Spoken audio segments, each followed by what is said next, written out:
তোমরা যারা আমার অডিয়েন্স আছো তোমাদেরকে খুব দ্রুত বলতেছি তোমরা আমার লাইভে যুক্ত হয়ে যাও।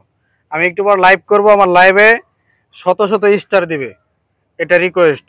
তোমরা আমার লাইভ ছাড়া অন্য কারো লাইভে কেউ অংশগ্রহণ করবে না। আমার ছাত্রের খাতা থেকে নাম কেটে দেব, আমি তোমাদের নাম কেটে দেব।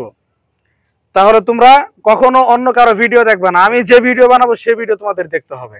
আমার ভিডিও ছাড়া অন্য কারো ভিডিও যদি দেখো তাহলে কিন্তু তুমি যে সফলতার দিকে হাঁটতেছিলে সেটা কিন্তু বরবাদ হয়ে যাবে।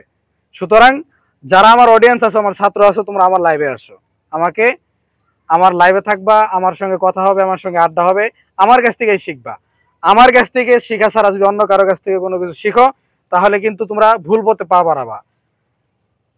তো এই কথাটা আমাদের বুলবুল ব্লগ তিনি বলেন। তো তিনার অনেকগুলো কথাই কিন্তু তিনি ভুল অনেক বক্তব্য দেন। তিনি হুজুর মাথায় টুপি দেন, হুজুর মাথায় টুপি দিয়ে অনেক ভুল কথা বলে। তো আমরা সাধারণ মানুষ, আমরা তেমন কিছু বুঝি না, তারপরেও ওনার একটা বক্তব্য আমার খুব মাইন্ডে লাগছে।